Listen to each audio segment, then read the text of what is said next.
Hi and welcome to my channel Sweets and Beyond.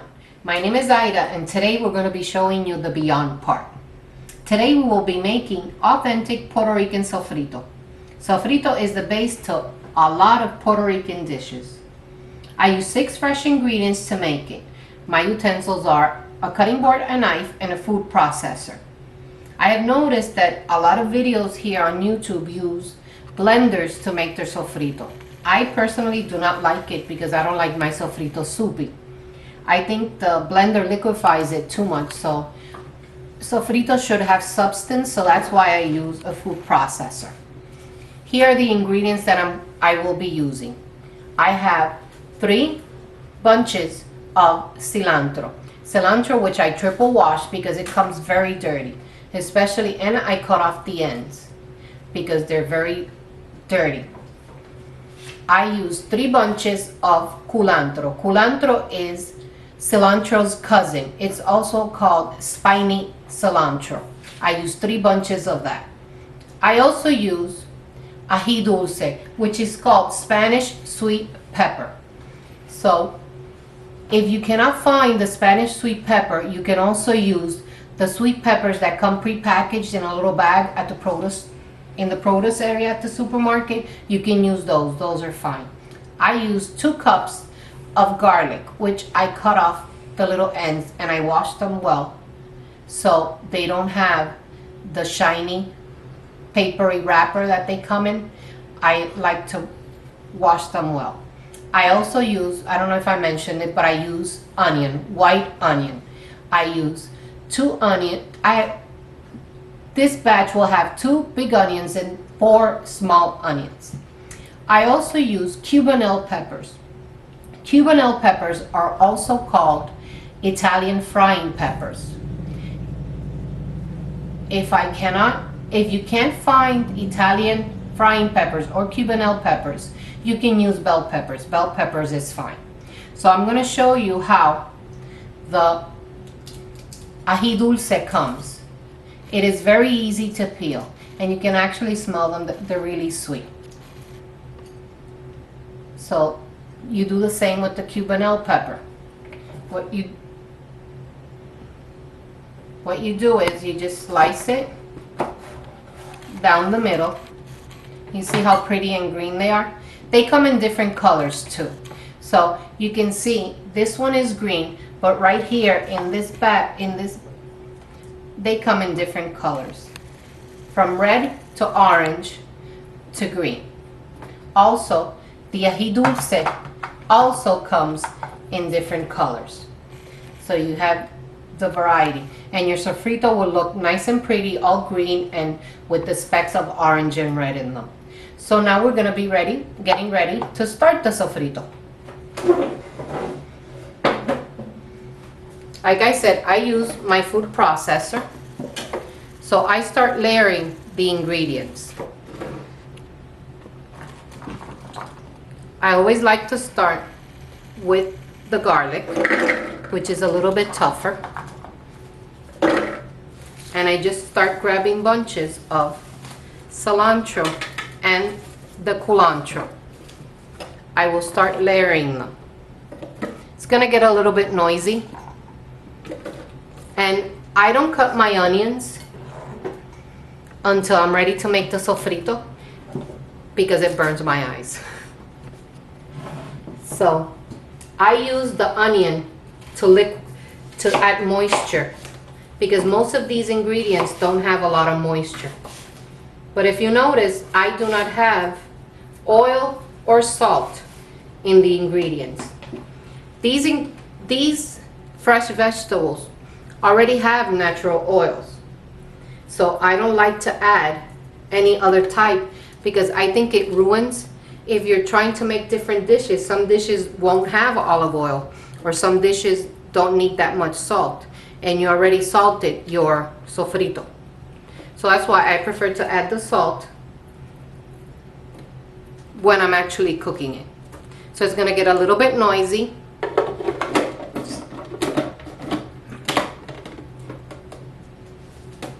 And we'll be right back.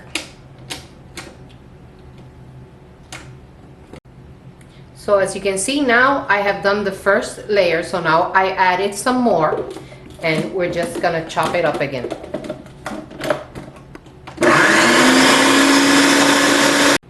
So what I'm doing is I'm just pushing it down so it could start right back up again. So as you can see, I just did the first part of this batch, and this is what you end up with. You see there's chunks of garlic, but everything is pretty much processed, but it still has some substance. This is what you want, because when you're making your stews or making your arroz guisado, which is our typical rice and beans, or rice with pigeon peas, which is arroz con gandules, you're gonna see the little flecks of pepper, of ají, of cilantro, of garlic. If you would use a blender, you would just have you wouldn't see any color in it, and that's what I like. If you see, there are different colors in here, and the chunks of garlic, which I love garlic, which is always good. So we'll be right back. I'm gonna finish the rest of the sofrito, and I will show you the finished product. Also, it's easier with the food processor because it has a built-in chute, so you can just start mixing all your ingredients as it mixes.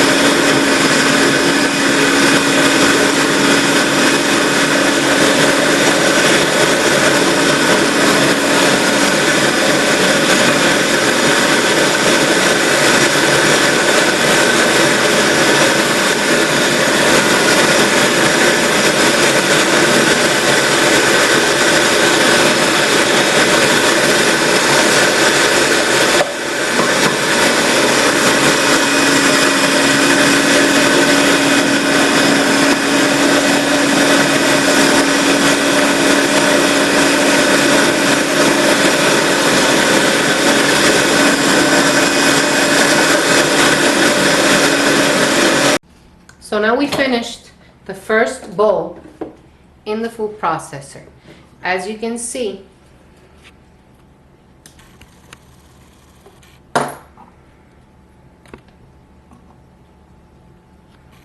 it is all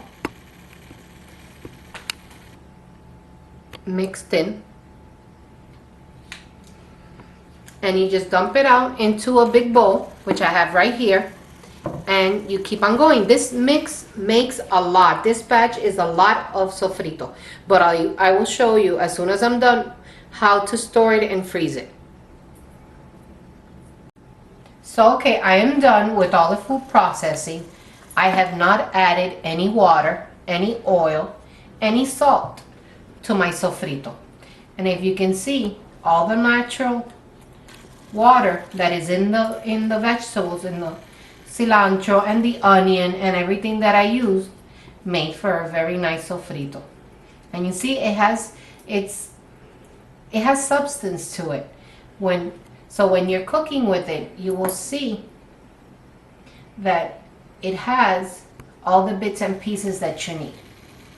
So to store it, you can store it in an airtight container for at least a week in the fridge. I would recommend freezing it. The way I freeze it is I use ice cube trays. I just fill in the ice cube trays like so. And after they are frozen, you can easily store them in a Ziploc bag.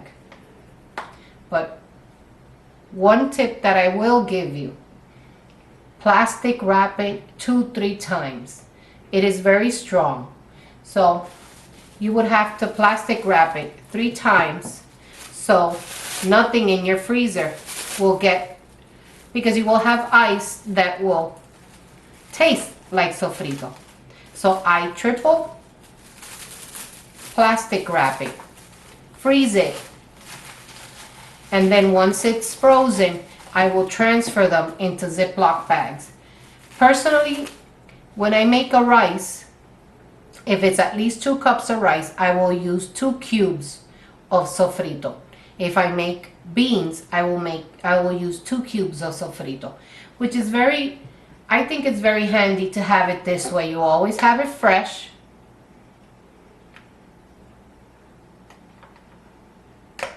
And it's easy. So if you would like more information, you can contact me at Facebook at Sweets and Beyond, or you can look me up on Twitter at Sweets and Beyond. Thank you for watching.